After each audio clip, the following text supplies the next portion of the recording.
So guys, जैसा कि हमने पिछले एपिसोड में देखा कि युवाओं फेंगलिंग का पीछा करते हुए इविल सोल मास्टर के पास पहुंचा। वो उसे सोल शॉक देकर उसकी हालत खराब कर देता है, जिससे गुस्सा होकर इविल सोल मास्टर उसे मारने की कोशिश कर रही थी। फिर अब हम उस इविल सोल मास्टर वो यून को देखते हैं। वो युवाओं से कहती है कि तुमने मुझे गुस्सा दिलाकर बहुत बड़ी गलती कर दी, अब तुम बहुत बुरी मौत मारे जाओगे। वो अपने वीर से युवाओं पर हमला करने की कोशिश करती है, लेकिन युवाओं ने उसे लात मारकर दूर कर दिया। वो यून अपनी fourth soul skill ranging evil spirits की मदद से उस पर अटैक करती है। बहुत सारे इविल स्पिरिट्स युवाओं के आसपास घूमकर उस पर हमला करने लगी। युवाओं अपने हाउ डोंग फिस्ट की मदद से उसकी हालत खराब कर देता है। वो यून को इससे काफी दर्द होता है। वो कहती है कि ऐसा नहीं हो सकता, आखिर एक साधारण सोल किंग के पास इतनी ज्यादा मेंटल पावर कैसे हो सकती है। लगता है कि अब मुझे इसे खत्म करना होगा। वो अपनी ट्रू मार्शल सोल फॉर्म को एक्टिवेट करके अपनी 6 soul skill soul shattering health strike से उस पर हमला करती है। युवाओं तेजी से अपनी हाउ डोंग स्वॉर्ड को एक्टिवेट करके उस पर अटैक करता है। अटैक बहुत ही ज्यादा पावरफुल था, जिस वजह से वो उनकी मार्शल सोल नष्ट हो गई और वो जमीन पर जाकर गिरती है। उसकी हालत खराब हो गई और वो युवाओं को देखने लगती है।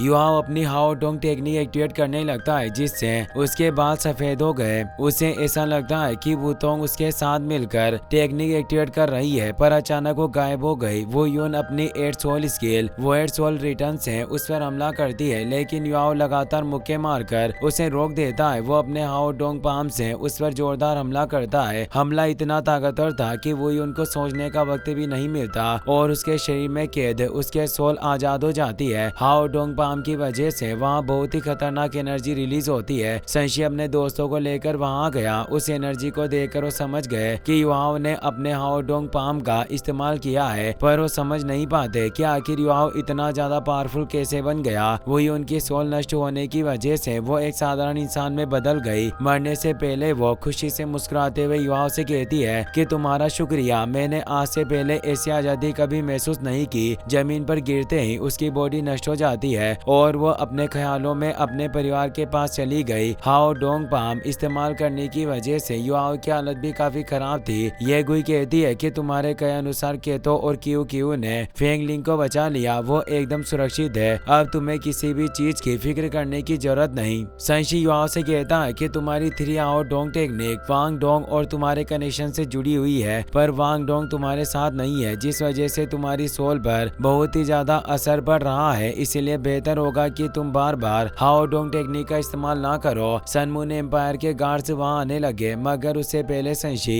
युवाओं को अपनी पीठ पर बिठाकर सुरक्षित जगह पर ले आया। ये गुई सोचती है कि अगर कभी वांग डोंग को होश आ गया, तब युवाओं की 3 हाउ डोंग टेक्निक बहुत ही ज्यादा पावरफुल बन जाएगी। गार्ड्स सनराइज सिटी में घूम रहे थे, जिससे संशी काफी घबरा गया, क्योंकि युवाओं अपनी सोल पावर रिकवर करने में लगा था। अगर गार्ड्स को उनके बारे में पता चल गया तो जिंदा बचकर नहीं निकल सकेंगे। लगातार पूरी रात सोल पावर रिकवर करने के बाद युवाओं को अगली सुबह होश आ गया। उसे देखकर संशी और बाकी दोस्त काफी खुश थे। युवा उनसे फेंगलिंग के बारे में पूछता है। संशी उसे फेंगलिंग के पास लेकर गया। फेंगलिंग काफी डरा हुआ था। ये गुई बताती है कि विल सोल मास्टर्स ने फेंगलिंग को श्रापित किया है और अब वो अपाहिज है। युवा फेंगलिंग से पूछता है कि क्या तुम मुझे जानते हो, हम दोनों सोल फाइटिंग कंपटीशन के दौरान मिले थे, मगर डर की वजह से फेंगलिंग अपने बारे में भूल चुका था। युवा अपनी स्पिरिचुअल आइज की मदद से उसकी आदर्श वापस लाने की कोशिश करता है। उसकी आदर्श वापस आ चुकी थी, पर डर की वजह से उसे कुछ समझ नहीं आ रहा था। वो युवाओं से पूछता है कि अगर मैं फेंगलिंग हो तो आखिर तुम हो कौन। युवा उसे अपने बारे में बताकर पूछता है कि क्या तुम जानते हो कि सन मून एम्पायर ने सारे सेक्ट और एकेडमी के मेंबर्स को कहाँ कैद करके रखा है। फेंगलिंग वो यून और पुरानी चीजों को याद करके बहुत ही ज्यादा डर गया। वो बताता है कि उन लोगों ने मुझे बहुत मारा और परेशान किया, यहाँ तक कि उन्होंने मुझे ऐसी मेडिसिन खिलाई जिसकी वजह से मेरी चेस्ट लड़कियों की तरह हो गई। अब मैं ना लड़का हूँ और ना ही लड़की। वो इविल सोल मास्टर मुझे रोज मारती और मुझसे छोटे बच्चों का अपहरण करवाती। क्यों क्यों उससे अपनी मॉम के बारे में पूछती है, मगर फेंगलिन बहुत ही ज्यादा डरा हुआ था। उसे सिर्फ वही उनका डर था और वो बार बार उसे याद करके माफी मांग रहा था। युवा कहता है कि तुम्हें फिक्र करने की जरूरत नहीं, अब तुम सुरक्षित हो। जो लोग तुम्हें परेशान कर रहे थे वो मर चुके हैं, अब तुम्हें कोई परेशान नहीं करेगा। अब तुम्हें बस याद करना होगा कि बाकी सब कैदी कहाँ हैं जिनके साथ तुम कैद थे। फेंगलिंग बताता है कि वो सब सिटी के नीचे एक वाटर प्रिजन के अंदर कैद है। वो प्रिजन सिटी टनल की मदद से बनाया बनाया गया है। प्रिजन साउथर्न वॉल की टनल के पास मौजूद है। युआओ कहता है कि मैं जानता था कि कैदियों को अंडरग्राउंड रखा होगा। खैर अब मुझे ये बताओ कि वाटर प्रिजन में कितने गार्ड्स मौजूद है और क्या वहाँ इविल सोल मास्टर्स भी है। फेंग लिन कहता है कि मुझे ये नहीं पता कि वहाँ कितने गार्ड्स मौजूद है, पर मैं जानता हूँ कि इविल सोल मास्टर्स ने बहुत सारे कैदियों को अपनी पकड़ में ले लिया। वो सिर्फ मुझे प्रिजन के बाहर लेकर आए। जिस इविल सोल मास्टर्स ने मुझे पकड़ा था उसने बहुत सारे मासूम लोगों को मार डाला। अपने सामने लोगों को मरता देख बहुत सारे कैदियों ने खुदकुशी कर ली, क्योंकि वो इविल सोल मास्टर्स के हाथों दर्दनाक मौत नहीं मरना चाहते थे। सब बातें सुनकर क्यू काफी घबरा गई। उसे अपनी मॉम की फिक्र होने लगती है। फेंग लिन भी डर कर रोने लगा। युआओ अपनी स्पिरिचुअल पावर की मदद से उसे सुला देता है ताकि वो शांत हो सके। वो अपने दोस्तों से कहता है कि फेंग लिंग हमारे साथ है और मैंने एक सोल डुलो को मार डाला। ये खबर मिलने के बाद होली स्पिरिट चर्च शांत नहीं बैठने वाला। हमें कैदियों को बचाने के बारे में जल्दी कुछ सोचना होगा।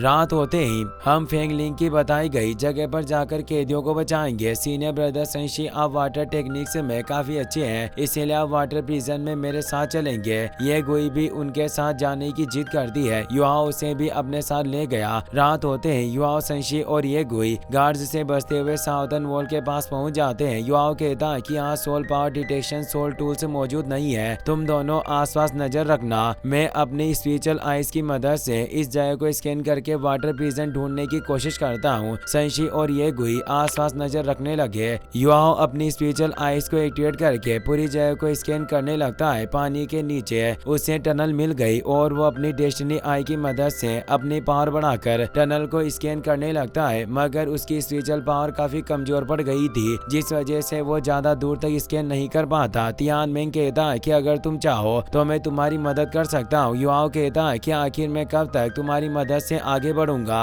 अब मुझे खुद कुछ करना होगा वरना मैं आगे जाकर कमजोर पड़ जाऊंगा। वो अपनी स्पिरिचुअल पावर की मदद से स्कैनिंग रेंज को बढ़ाता है। शुरुआत में वो टनल को सिर्फ 50 मीटर तक स्कैन कर पा रहा था, पर स्पिरिचुअल पावर बढ़ाने के बाद वो टनल को 300 मीटर तक स्कैन कर लेता है, जिससे उसे वाटर प्रिजन के बारे में पता चल गया। अचानक गार्ड्स वहां आते हैं, पर ये गुई को उनके बारे में पता चल गया। वो युवाओं और संशी के साथ वहां से दूर चली गई। युवाओं अपनी इल्यूजनरी स्किल का इस्तेमाल करके गार्ड्स को चमका देता है, जिस वजह से गार्ड्स को उनके बारे में पता नहीं चलता और वहां से चले गए। युवाओं कहता है कि काफी अजीब बात है, वाटर प्रिजन के अंदर सैकड़ों सोल मास्टर्स कैद हैं, पर मुझे किसी की बॉडी से सोल पावर महसूस नहीं हुई। मुझे समझ नहीं आ रहा है कि आखिर ये सब चल क्या रहा है। ये कोई कहती है कि कहीं ऐसा तो नहीं कि सोल मास्टर्स को रोकने के लिए इविल सोल मास्टर्स किसी खतरनाक मेथड का इस्तेमाल कर रहे हैं। युआओ कहता है कि तुम सही कह रही हो, इविल सोल मास्टर्स ने ही सोल मास्टर्स की पावर को दबा कर रखा है। हमें जल्दी वहां जाकर हकीकत का पता लगाना होगा। संशी कहता है कि वो जगह बहुत ही ज्यादा खतरनाक है, हर तरफ इविल सोल मास्टर्स मौजूद है। अगर तुम वहां गए और उन्हें तुम्हारे बारे में पता चल गया तो तुम जिंदा बचकर वापस नहीं आ पाओगे। गुआओ अपना स्पिरिचुअल क्लोन बनाकर कहता है कि आपको फिक्र करने की जरूरत नहीं, मैं खुद वाटर प्रिजन में नहीं जाने वाला। स्पिरिचुअल क्लोन वहां जाकर हमें सारी चीजों की खबर देगा। स्पिरिचुअल क्लोन को देखकर संशी और येगुई दोनों के होश उड़ गए। क्लोन पानी में कूदकर टनल से होते हुए वाटर प्रिजन में पहुंच जाता है। वहां हर सेक्ट और एकेडमी के मेंबर्स पिंजरों में कैद थे, पर किसी वजह से वो सब बहुत थके हुए थे और उनकी हालत खराब थी। वहां जोंगली ब्रदर्स के साथ होली स्पिरिट चर्च के 3rd और 4th एल्डर भी मौजूद थे। 4th एल्डर यूमिंग पूछता है कि क्या सब कुछ ठीक चल रहा है और हमारे पास जरूरत के हिसाब से मेडिसिन से बची है या नहीं। तियान कहता है कि हम पूरी तरह से तैयार हैं। हर दिन हम पानी के अंदर सोल क्रशिंग पाउडर छिड़ककर सारे सोल मास्टर्स को पानी के अंदर डुबो देते हैं। सोल क्रशिंग पाउडर की वजह से सबकी सोल पावर कमजोर पड़ गई, यहाँ तक कि टाइटल डुलवो भी इससे नहीं बच सकता। इसके साथ हम इन्हें काफी वक्त से खाना भी नहीं खिला रहे, जिस वजह से ये खुद को बचाने की कोशिश भी नहीं कर सकते। 3rd एल्डर मिंग लेई कहता है कि अब तुम्हें इन्हें खाना खिलाना होगा, क्योंकि सोल क्रशिंग पाउडर के असर की वजह से ये कुछ नहीं कर पाएंगे। मास्टर को इनकी जरूरत है, हम इन्हें भूखे मारकर कमजोर नहीं कर सकते। क्लोन सोचता है कि अच्छा हुआ मैंने अपनी असली बॉडी को यहाँ नहीं भेजा, वहाँ सोल क्रशिंग पाउडर की वजह से मैं भी कमजोर पड़ जाता। श्याओ ताओ भी वहाँ आती है। उसे देखकर क्लोन काफी हैरान था। यूमिंग को युवाओं के बारे में पता चल गया। श्याओ ताओ अपनी फिनिक्स चेन फ्लेम से उस पर हमला करती है, लेकिन क्लोन पानी की मदद से तेजी से निकलकर वहाँ से भाग गया। यूमिंग कहता है कि जिस किसी को भी वाटर प्रिजन के बारे में पता चला है वो यून के गायब होने के पीछे भी उसी का हाथ होगा, पर मुझे समझ नहीं आ रहा कि वो शख्स सोल क्रशिंग पाउडर के असर से बचकर भाग कैसे गया।